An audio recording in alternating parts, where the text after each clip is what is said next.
Welcome back to Heart with me, Shakti Sundari. And we're super blessed to have DeAnna L'am with us today, who's on a European tour. She's just flown in from France to London. DeAnna L'am is a womb visionary. She spent her life working with women to guide them through the wisdom of their cycles. And particularly now, at this time in her own life, she's focusing on menopause as a spiritual journey. So welcome to you, DeAnna. I'm delighted to be here, Shakti. Thank you for having me here and connecting together. Yeah.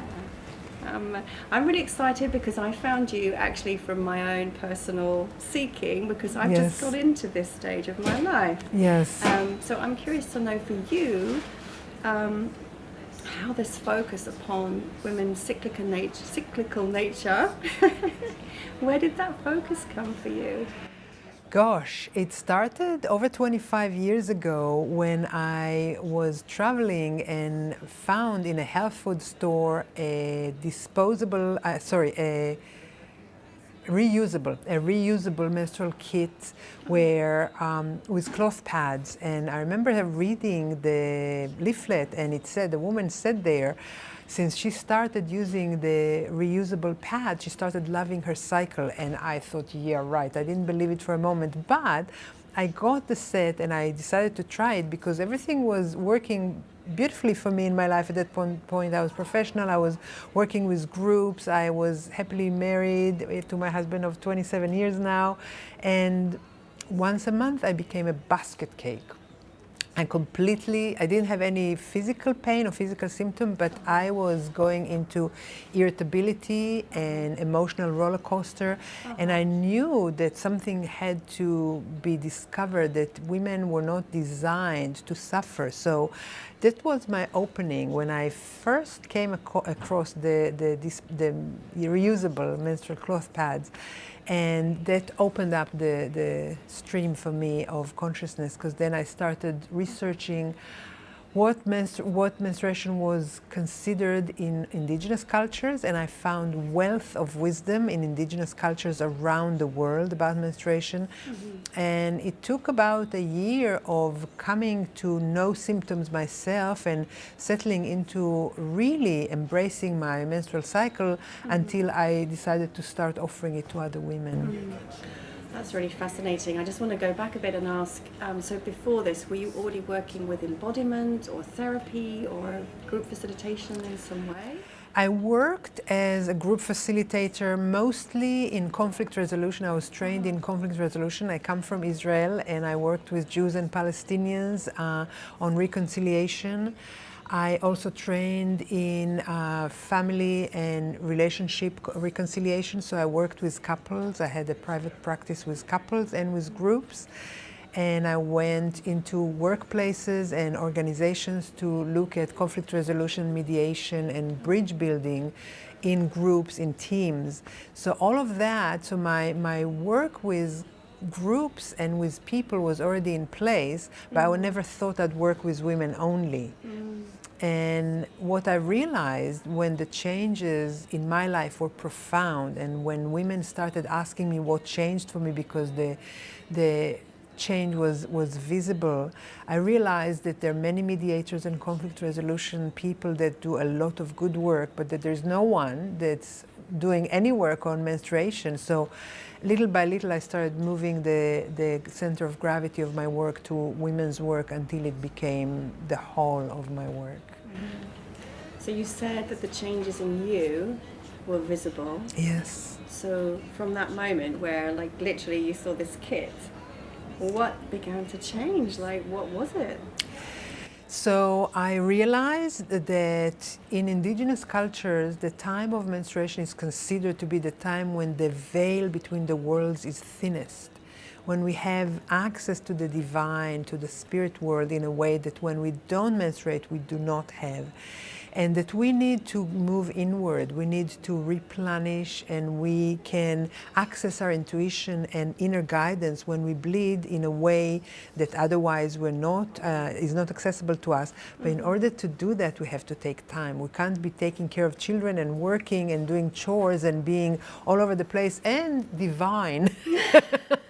It just does not work. So what I discovered is that as soon as I closed the door and I took time off for myself at the day before my period and the first day of my period, my irritability completely stopped. And why was that? Because there was no one to be irritable with. So I wasn't in conflict with anyone. My husband and I were not in each other's face. And I realized that the irritability was really a message to stop, to not continue to engage, to stop and withdraw and go inward. And ever since I started doing that, I realized that I was replenished every month and guided and renewed in a way that I could surface again and be myself again, and that all the conflict that I had before was really a symptom. It was not something that women have to suffer by design, but it was a symptom to call me back in. So that's mostly what changed, is that I started to live my expansion and contraction. I started living my rhythmic cyclicity, which we all are designed to do, which we're all hardwired to live as women, and which in indigenous cultures was the rhythm of life, and we have lost that. So we can each find it for ourselves in our lives on a regular basis. So that was the main thing that changed. So I want to ask what that meant practically for you. Did you literally go into a room and shut off all contact with your work, with your beloved, with your children or friends, or what did that look like? Yes. Yeah, I literally did. I was fortunate enough at that point we didn't have a child. We do now. We didn't have a child, so it was just my husband and I, and he was extremely supportive. And the more he realized that I am renewing myself and that I'm coming up refreshed, the more he realized how it would benefit him to really let me have my space, because it benefited both of us in our relationship. So I was fortunate enough, because I worked for myself, that I was able to do that. But women often ask me, so what if I can't? What if I'm a single mom? What if I'm working 9 to 5? I can't take the whole day. So I always like to think of taking time as a homeopathic dose. You don't have to take the whole time. You can take lunch break. If you're in a 9 to 5 situation, take lunch break away from people. Go walk in the park. Just close the door and be by yourself for a half hour, for an hour. If you're a single mom at home, get up 10 minutes before everyone else in your family in the morning and light a candle and just be with yourself inward, realizing that this is not a day like any other day. It will give a tone to the day that's different. So yes, taking the whole day, or like they did in indigenous cultures, taking the 3-4 days of your menstrual cycle off would be ideal, but we can't always do it. So I really want to encourage women not to do all or nothing. To either, if you can't take 3 days, take nothing. No, if you can't take that, take an hour, take a half a day, take 10 minutes, but whatever you can take, so that you are signaling to yourself and to your psyche that this is an inward time. This is time for you. Even if it's 10 minutes, it's time for you. So. Yeah, so, gosh, again, more questions just sparking off that. So then, you said you noticed a big difference, people around you noticed a big difference. What was that physically, and what was that physically, mentally, emotionally, spiritually? Because you talk about the spiritual dimensions of this, which, again, some people might not, like menstruation, spirituality. So I'm going back to the indigenous wisdom of the veil thinning between the spirit world and the world of phenomena when we menstruate. So once I allowed myself to take time, I went into meditation, my intuition heightened, the guidance, however you want to call it, spiritual world or inner guidance, it doesn't matter what words we use, but if we allow ourselves to shut off, even for a short time every month, the world, then there is a wealth of information inside, there is a wellspring that we can go into. So I started feeling able to be guided to make decisions in a way that was informed from my depth and not from my head. I was able to take time every month and to release the month that has gone by, to shed the skin like a snake, all the emotional build up from the previous month, to let that go and to renew and open up and prepare for the new month. So all of this is, to me, a spiritual realm. It's not an intellectual realm. It's not a head realm. It really is a way of the body and spirit to kind of align and take space, expand, and receive guidance from within. I'm wondering, on behalf of women who might watch this, who will say to you, you know, I have chronic PMT, I get awful headaches, cramps, you know, anger, all of those symptoms that people talk about. What would you say to them in terms of the process? So in my experience, women that I worked with that started taking time, that started listening to their body, that started honoring themselves and their cyclicity and their blood, their symptoms from month to month dissipated until they disappeared. So the most dramatic story was a woman that I worked with on the phone from Australia, who, when she came to me, she was on 5 painkillers per day, every day of her cycle, of her period. She tried everything. She tried allopathic medicine, she tried homeopathy, she tried herbs, she tried acupuncture, everything under the sun. And some things worked for a little bit, but not for long, and some things didn't work at all. So eventually she was so much at the end of her rope that she realized that it has to be an emotional component to this, because she covered all the physical ones. Right. So we started working together, and what I do when I work with women, other than teach them how to take time and to start to revere their cyclicity, is to delve into the time of our first period.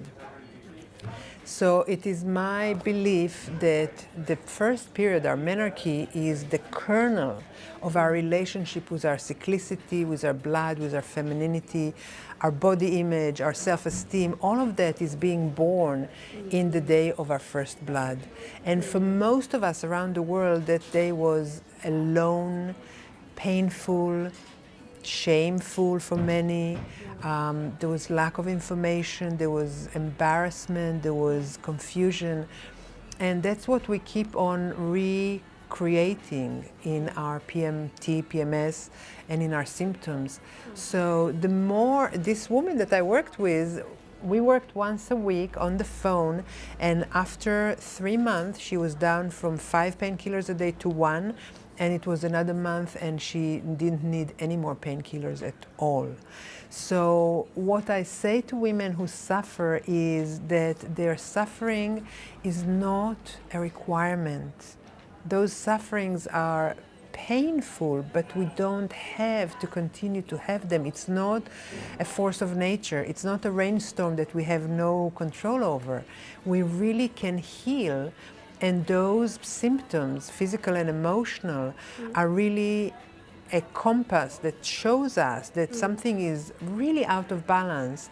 And if we can listen to that and start doing the emotional work of healing our relationship with our blood, with our body, with our femininity, mostly from the root of the first blood, then it is my experience that those symptoms are fully dissipating, as mine, which weren't physical but emotional, dissipated fully. So that's fascinating. So what I'm hearing you say is it's not really about needing to take medicine, needing to do womb yoga or an exercise or a particular meditation. It's really just about inner listening. Yes. And healing the relationship that we have with our femininity, with our body, with our blood. And specifically, I do a lot of healing with women around the first blood. There is, It's amazing to me how women share stories with each other about everything, about their first sexual encounters and about rape and abuse and about recovery and triumphs. And through all of that, the story of the first blood usually is silent. We don't tell this story. It's still buried in the recesses of our psyche. So just speaking that story, just bringing up those memories of the time of the first blood, the actual day or memories around that, and starting to do work with what was there, starting to unravel and unpack the pain that we've been carrying since that time is what the healing begins with, and what is the road to recovery. So leading on from that, I've held some women's circles myself, and what shocked me when I was doing that some years ago was I thought that since I began my periods many years ago when I was 11, I thought things would have shifted, but when I sat in a circle of women of all ages from their 20s to their 50s, almost every single story, because we did that sharing, was a negative experience. Yes. And I was shocked. Yeah. I thought things had changed. So do you work with red tents or Yeah, group? yeah, and I want to say that my experience is identical to yours across the board. I teach in many countries in Europe, I teach in Israel, I teach in Latin America, in many countries. Wherever I've been in the globe, almost every single story is painful, negative, and hardly ever been told. It often is the first time that this story is ever told. Yeah, so it really is what convinced me that this is not only the root of the healing, but it is also what connects us as women across all divides.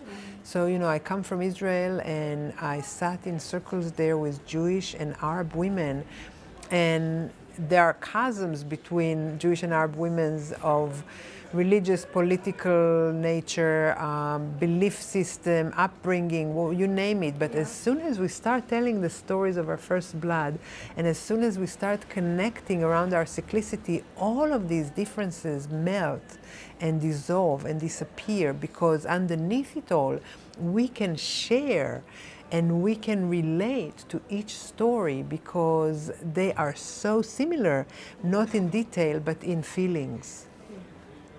Yeah. Yeah. I'm just wondering, this is very much a woman's story, and I will ask more about that, but what is the importance of your work for the men in the world? So that's an excellent question. Men are partners of women and fathers of daughters, and their lack of information is equal to ours, if not more. I would say that usually in women's studies or in women's issues, we're much more educated than a lot of men, but in this case, it's hardly the case. So we don't know much more about our blood and its significance to us than men do. So the need to educate and to rediscover is immense for both ourselves as women and for men, because once they start realizing the gift of cyclicity, the gift of expansion, contraction, the need of women to go inward in order to emerge renewed, they can support their partners, they can support their daughters, and they can also support their boys, because their boys need supporting and mentoring from boyhood to manhood as much as the girls need support from the women from their transition from girlhood to womanhood. So just following on from that, I mean, there's, as much as there is this sort of shame that's quite endemic in culture for women, there's also, you know, one thing I guess I would notice as a cultural paradigm is when women speak about this, men will quite often say, oh, not that, or oh, she's having this, oh, she gets really grumpy then. So how can we change that understanding and that paradigm in a mutually respectful way? So we need to start with ourselves, and when we start realizing that we need. We don't, it's not a deserve, we need. We deserve as well as deeply need on a soul level to withdraw and to renew ourselves. And when we speak with our partners about that, then the grumpiness goes away. The grumpiness is there only when we are trying to live life as if this day or the days of our period are the same as any other day. That's where the grumpiness comes, and that's where both men and women are bumping against each other. So if we start to speak of our needs, and if we can be met by our men, then the benefit would be mutual. Yeah. Yeah. So I'd love to move on now to just ask a bit more about perimenopause and menopause. Yes, yes. Because this is now an area that you're focusing on a bit more. Yes. You speak of this transition as a spiritual journey. I'm sure there are many women who will watch this who will think, all I'm experiencing is hot flushes, dry vagina, temper tantrums, blah, blah. Give us your perspective on that. So, again, going back to indigenous cultures, what their take is on menopause is that the women in menopause are women who hold their blood and their wisdom within. So there is a quote I want to speak from one of the tribes. I don't know which tribe it comes from, but it's from one of the Native American tribes that says that on her first blood, a girl, a young woman meets her power. During her cyclical years, she practices her power. And at menopause, she becomes her power. So if during our cyclicity, during our cycling years, we have connected to the spirit world every time we bled and shed the inner lining of our womb, at menopause and beyond, we have that thinness of the veil, that connection all the time. There is no need anymore to flow in order to connect with inner guidance, with intuition, with spirit. But it's something that becomes accessible to us. And in indigenous cultures, the clans of the 13 grandmothers that led the tribe spiritually were of women who were post-menopause. So the elders, the council of elders that were men, were dealing with the day-to-day affairs of the tribe, but the grandmothers, the council of grandmothers, were the most revered, and they were women post-menopause who were the spiritual guides of the tribe. So again, the symptoms are calling us to pay attention.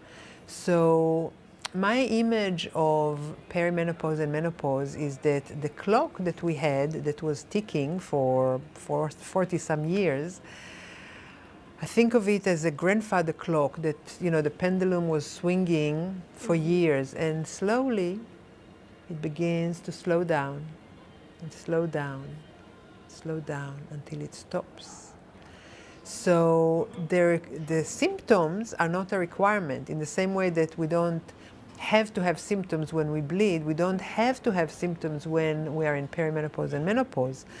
And in most indigenous cultures, there are no hot flashes, and most of the symptoms we know of do not exist there. So partly these are due to our stress mostly and to our nutrition, but also they are part of our anticipation. There is so much cultural anticipation that you're going to be experiencing that, and we're ready for you with medication, that what else would you do but experience that?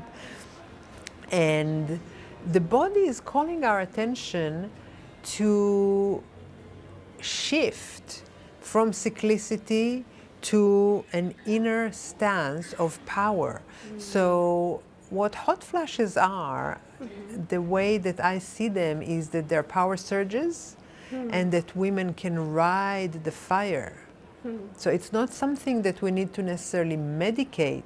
We can learn how to use that fiery energy as the eye of the storm, as a transformation that allows us to go through the gate and move from one side of the river to the other side. So again, it's a perspective of how you look at it. If you immediately reach for medication, then we lose the lesson, we lose the wisdom, we lose the inspiration that can come from that. Do you teach any techniques to deal with these, or is it, again, as before, about listening and understanding and going within? Or do you say, oh, well, there's this breathing technique that you can use, there's this cream you can put on, whatever? Not really. I have not had any creams. I didn't use anything.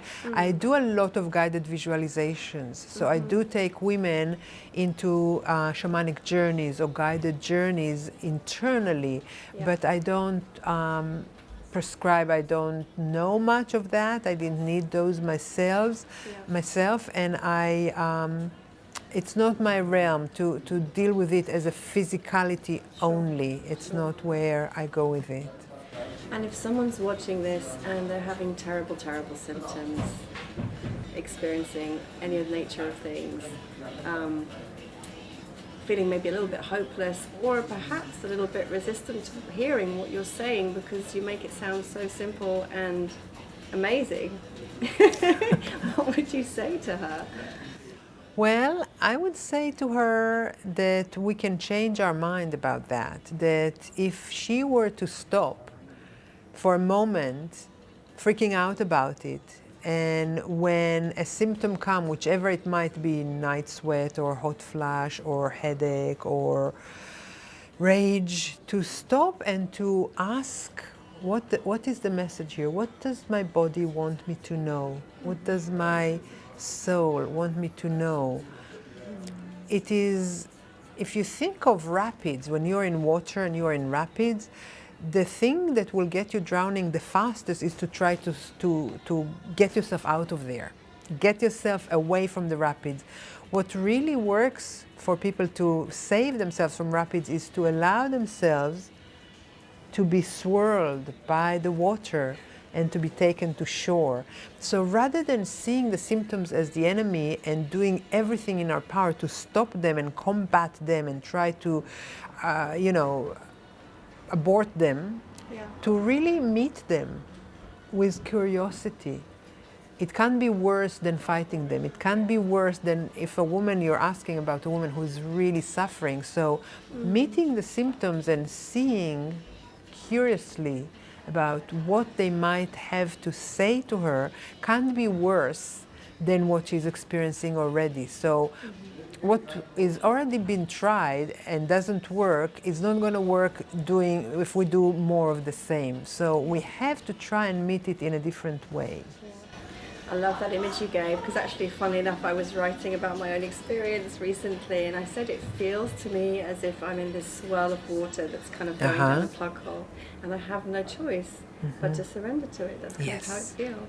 Yes. 2 more questions. What's your opinion on HRT? HOT, we'll probably call it something else in the Hormone States. replacement therapy, Oh, which that. is often doled out to so many women, or antidepressants actually. Over here it's like, oh, you're having menopause, have HRT, have antidepressants. I think about it the same, I feel about it the same way as I feel about menstrual suppression pills. So my thinking of that is that what if we wanted to find techniques to stop the rain because it's inconvenient to go out when it's pouring, So because it's inconvenient to us, let's stop the rain. So think of the effect that would have within a few seasons. Life would cease. There would be nothing. So it's the same with trying to suppress menstruation or to suppress menopause or to bring hormones. I mean, it is a woman's choice. I don't go for it, and I don't have judgments. I don't want to judge women who do, but it is really my desire to invite women to live their natural cyclicity and the natural slowing down of their process and their transformational process into wisdom, because these are our wisdom years, in a way that is in sync with their inner wisdom rather than with the pharmaceutical companies. How do you see women change? You've done so many workshops around the world. What does it change for women? What does what change for me? Well, taking your workshops or working with you, what changes do you see? I see women starting to accept themselves more. I see women starting to accept their body more and worry about how they look less. I see them starting to take care of themselves more than they ever did. I see them starting to model self-care to their daughters. I see them settling into themselves a little bit more, stopping this very rigid race to be who they're not, to become something else, to be more like men. I see them soften into themselves and be able to lead and be able to be strong from that softness inside, because it's a different way of leading and it's a different way of being powerful when we include all of our facets and all of our aspects in it. So that's what I see. In closing, I'd love to ask if you have a parting message for anyone who will be watching this. So I think we live in times when we have the opportunity and the responsibility to heal ourselves as well as be a model for the girls' generation that's growing up and for the girls who are not yet born. That in indigenous cultures, women modeled self-care, and the girls knew that from just watching their moms and their aunts and their grandmothers and everyone around them. In the recent generations, we have been rigidified, and our moms weren't welcome, their grandmothers weren't welcome, so that legacy have been passed down. And we have a double task here, because in order to empower our girls, we have to heal ourselves. So what I'd like to leave women with is the real opportunity that we have to be this bridge generation where our healing is not only going to help us, but it is going to radiate and reflect and have ripples to our daughters, our granddaughters, and the generations of the girls to come. And I believe that we are the generation that will do it. That's such a beautiful parting message. I'm just feeling that energy just spreading right out into the world. Yeah. Thank you. Thank you so much, DeAnna. It's just been amazing to catch you because you're flying around Europe. Very, very blessed, and I look forward to learning more from you. Thank you. Thank you. My pleasure. And thank you so much for watching, and join me again next time on Heart to Heart with me, Shakti Sundari.